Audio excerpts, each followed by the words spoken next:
So our next speaker is Sharon Dawe. Sharon will be talking about the benefits of early assessment for children aged 3 to 7 years and an evidence-based approach to supporting young children and their families. Warm welcome. Thank you. Thank you very much, and thank you for the invitation, Meg. It's a great privilege to be here, and I'm really excited to tell you about our lovely project, kindly funded by the Commonwealth of Australia for a little while longer. We hope maybe a little bit longer, but certainly until June 25. I'd like to begin by acknowledging the traditional owners of the lands upon which we meet, pay my respect to elders past and present, and to the First Nations people here in the room. So today I'm going to talk about an assessment of young children. When we originally put in our tender to the Commonwealth back in 2017, the view around both Australia and internationally was that you couldn't assess little kids. We had to wait until they were 7. But you know, everything we know about brain development, about early intervention, would argue against waiting until 7 before we get definitive diagnoses, or before we at least understand symptom patterns. And so we were fortunate to persuade the government that in fact we did have a reasonable chance of developing a protocol. And we did. And we used, of course, the Australian guidelines developed by Professor Elizabeth Elliott, Carol Bauer. And for those of you who are in the room who are interested in perhaps the psychology of it in a little bit more detail, take a picture of the slide. These are the assessment measures that we use to assess the 10 domains.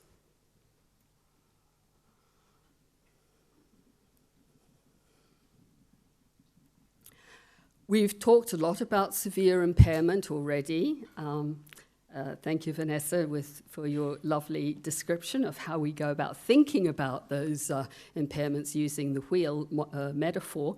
But this is also to remind, perhaps not so much people in this room, but certainly the people we work with, the teachers, the educators, the GPs, that we're not talking about kids having a little bit of a problem. When we're talking about severe impairment, what I often say is think about a class of grade 1 kids. In fact, think about 3 or 4 classes. There's 100 children in that class, in that grade. And we're talking about the 2 or 3 little children who are right at the bottom. So when we're talking about severe impairment, we're talking about really significant problems that are going to impact on their lives. And that is one of the kind of key messages that we use, that we talk about when we do our FASD awareness training.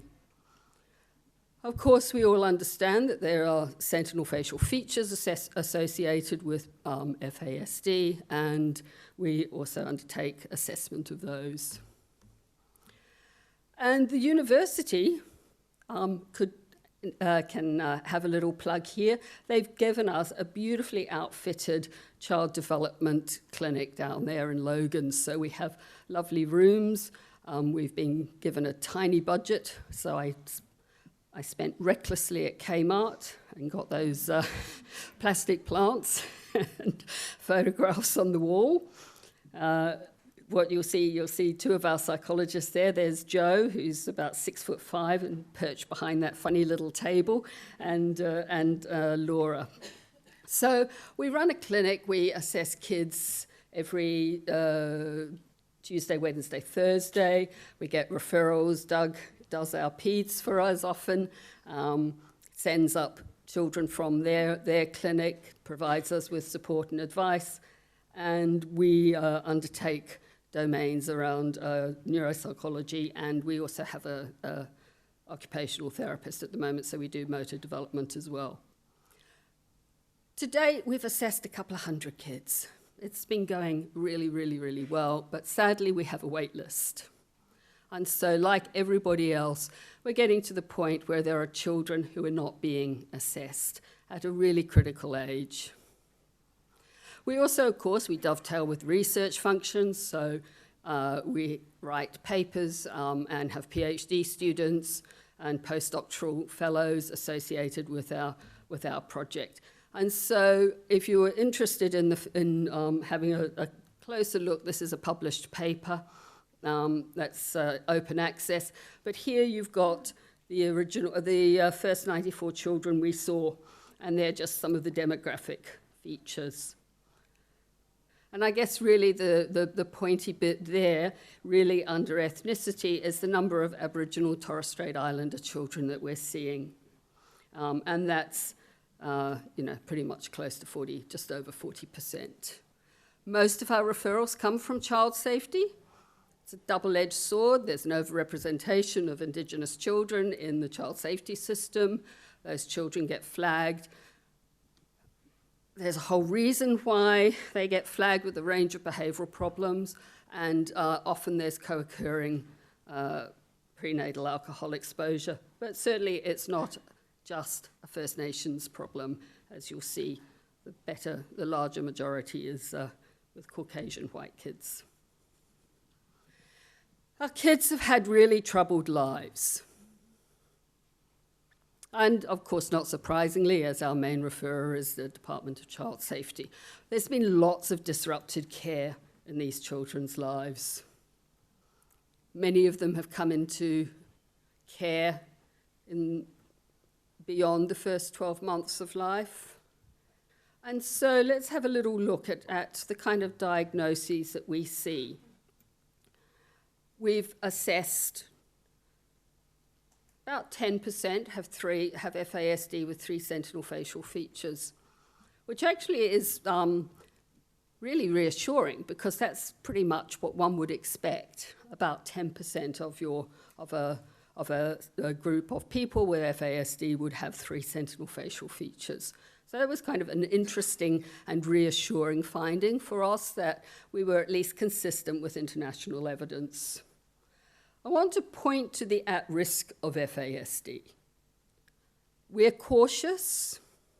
We have prenatal alcohol confirmed in almost all of these cases, but they're little kids, and they've had really disrupted care. So there are times when you just don't want to make the call, but you recommend reassessment. So we are cautious and reluctant to label kids where we've got any concerns whatsoever. And I actually think it's one of the most important features of the Australian Guide that we have such clear guidelines around how we consider and evaluate at risk, particularly in younger children. And these littlies, well, like Carol Bauer's work in the Juvenile Detention Centre, these children are impaired across far more than just 2 or 3 domains. And some of them are really, really significantly impaired. And they're little. These children are less than 6. And we're already seeing this severity of impairment. We started a project. Every time I start a project, I think this is an impossible project. It's not going to work. Oh, God, another impossible project. We're going to go to Cairns and assess kids? Really? Is that going to work? And so there we are, up in Cairns. Picture there in the middle of us with our equipment. Travelling psychologists have suitcases full of Whipsies, Whisks, Wyatts and Griffiths. For those of you as psychologists, it's like, oh, why couldn't it just be a stethoscope? Anyway, it's not. There we are with all of our equipment. And the thing that was very cool about this was that we worked really closely with Child Safety and with Queensland Health up there. We all went up for a week. It was a very full-on week, and we managed to assess 10 children. Why did we do it? Well, they were really desperate for assessment. They had so many children in their system. We said, let's just give it a go and see if we can make it work.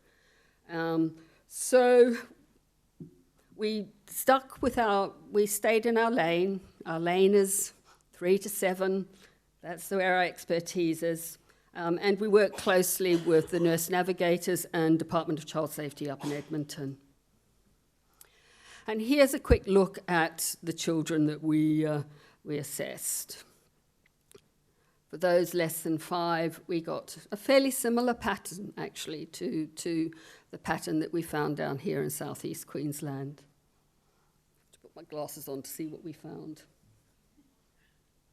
Okay, so we had 2, in the older group, we had 2 diagnosed with at risk.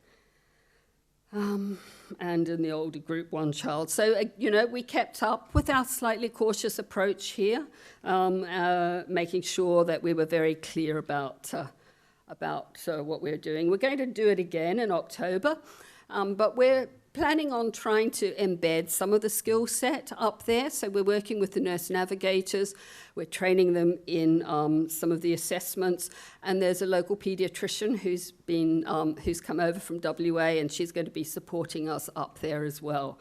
So we are going to try and give it another go, but embed some of the skill set up there. So I've alluded to this already. There's lots of problems with assessing littlies. I mean, quite apart from the fact that they don't sit on their bottoms and follow instructions terribly well. You're running up and down corridors, you're doing star jumps, you're stopping to play a little game of soccer. Stickers save our life. Are the assessments sensitive enough? Look, I'm having done a lot of them now, I'm pretty confident that they are. I think we are getting a good understanding of executive functions, of working memory, etc., etc. We have the ongoing problem of developmental trauma. Many of the children have had really disrupted care. And so they're the kids that we're not going to jump to the diagnosis. We're going to let them settle in a night. This is, of course, our ideal world. Forgive me, I am in the university system. So in our wonderful, idealised world, we're going to have these children reassessed in a couple of years' time after they've had a period of settled and stable care.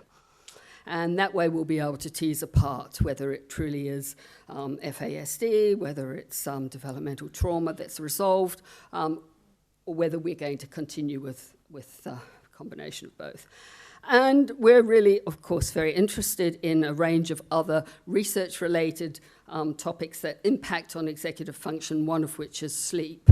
So we know that we also have sleep problems, disrupted circadian rhythms in children with prenatal alcohol exposure.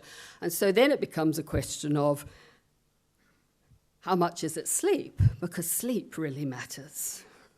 So it takes us 2 or 3 days to assess one of these little children. It's a lot of time, it's a lot of work, it's a burden on the kids, carers, etc. So we put our thinking hats on and thought, can we do something that's a little faster and a little bit more efficient?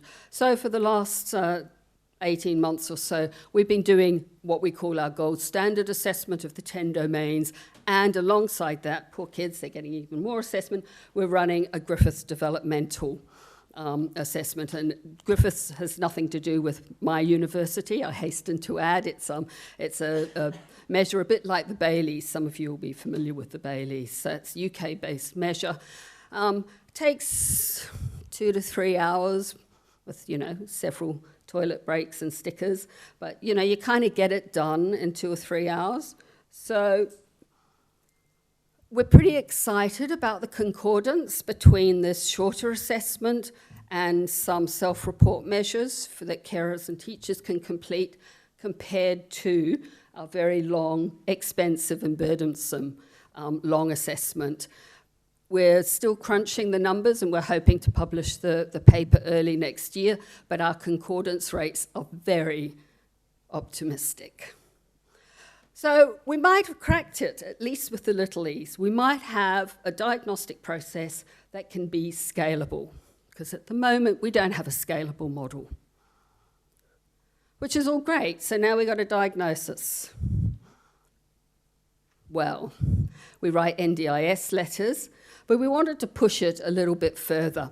We wanted to say, can we possibly set up a model of care and start trialling that ourselves?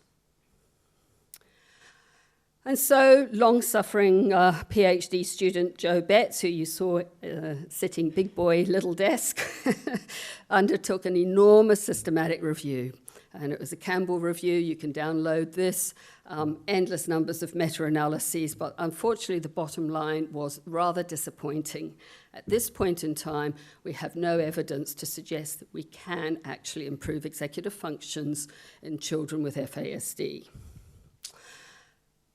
And, to date, the trials have been small, patchy, and with older children. So the forever optimist in me thought, well, you know, we're still going to give it a go. We're still going to give it a go. And there's enough converging evidence from other fields. We know that we can improve outcome for children with autism. Even the wonderful work that we see coming out of WA with that very, very early intervention, children aged 1 and 2 with autism screeners. So we can change trajectories with some neurodevelopmental disabilities.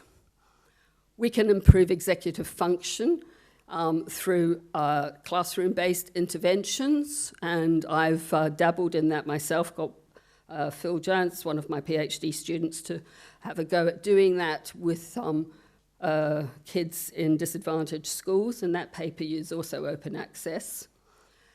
And we know that exercise matters. We know that bimanual coordination is particularly important, so your soccer, your taekwondo, all of those kinds of exercises are really good for executive function.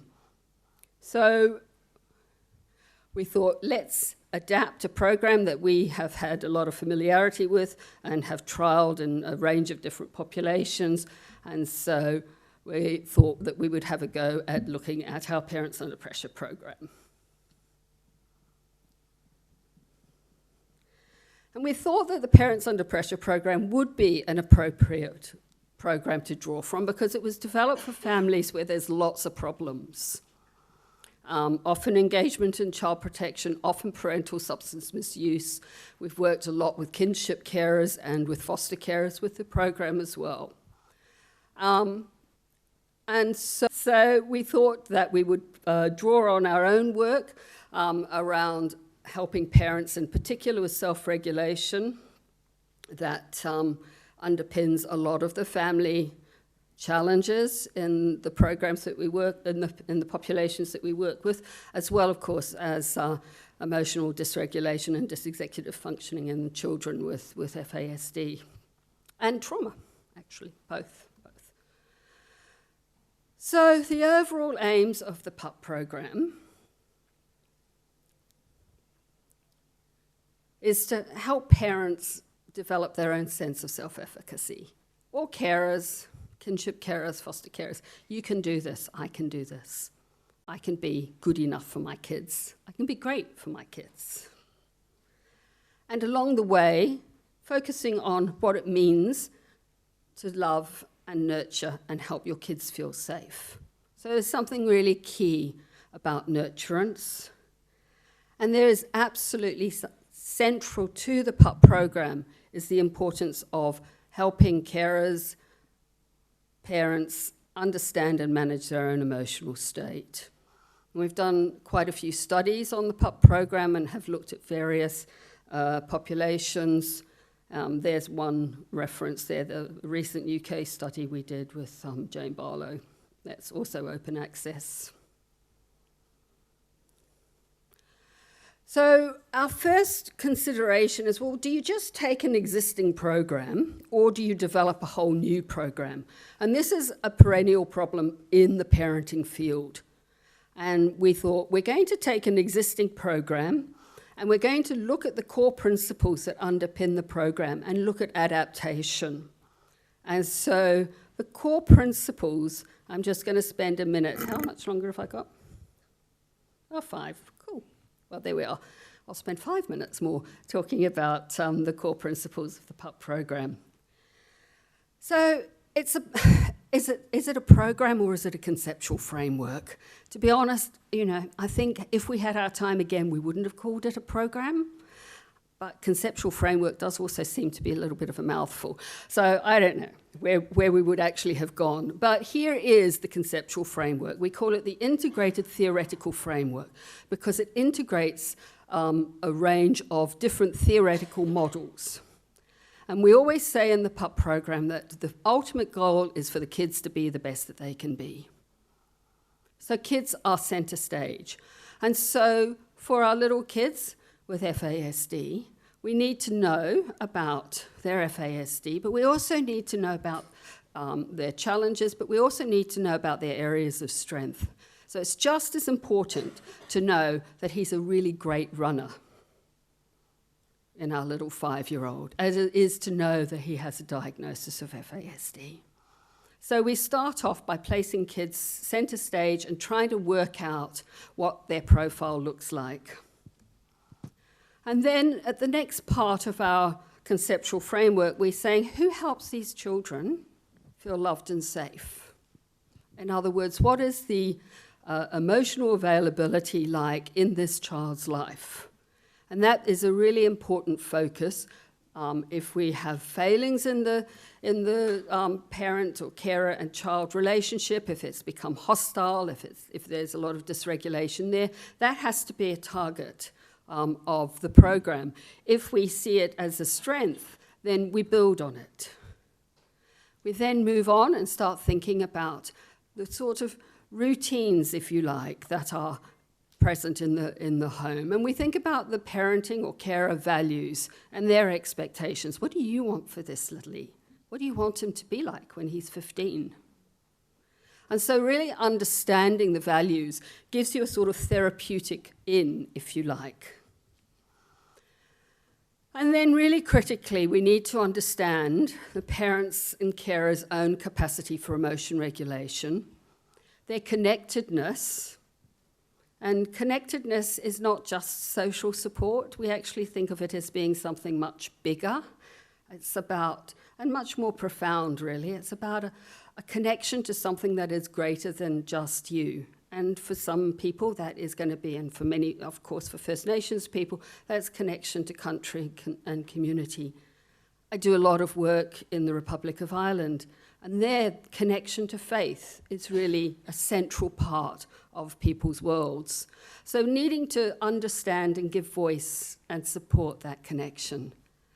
And accept that there are real-world problems out there. Often family support involves putting out fires, sorting out the housing, sorting out the next placement. If all we do is remain in the outer circle, therapeutically we never really change the inner circles, and ultimately we won't improve child developmental outcomes. So that's a very, very quick synopsis, if you like, of the PUP program. So where did we go with FASD? Well, we thought, of course, long and hard about self-regulation. So what are the strategies that we already have in the PUP program around developing self-regulation in children? What do we know about the development of self-regulation in children who've had exposure to trauma, to neglect? And so we've built in a range of different strategies for our family support study. We introduced the concept of mindfulness. We try to get families to do stuff together. Along the way, we draw very much from the work of Adele Diamond. Wonderful, wonderful woman. Lovely YouTube videos if you ever want to catch them on executive function. You know, the things that support executive functions are day-to-day activities that train attention and concentration. Playing on the beach, building a sandcastle, walking down to the water, filling your bucket with water, walking up the beach, pouring the bucket into the hole is one of probably the most pointless activities that you can do. But yet, think of all of those things that it's training. It's training balance, it's training focus, training achievement, because, you know, you kind of get satisfaction when you see that water in that hole, and then it's all gone away, and you've got to go back down and do it again. So what we're doing is working with parents to say, start noticing the things that help train your little E's executive function. Anything around block building, giving children a kind of script for when things go wrong, and practicing managing frustration in times when you're not actually frustrated, but you're just a teeny weeny bit. Is that my end? Yep. You're just a little bit annoyed. You're not totally wild. And that's when you start practicing frustration, developing strategies for managing frustration. So we started our family support study in June 24. We're still going. We're comparing our PUP program with another program that at the time I thought was a great program. It's not held up so well in the meta-analysis, but that's okay. I'm still a believer. And so wait and see. We're hoping to finish that study, the pilot study, in the next year, and then go on and look at it in a much larger population of kids. So thank you for listening.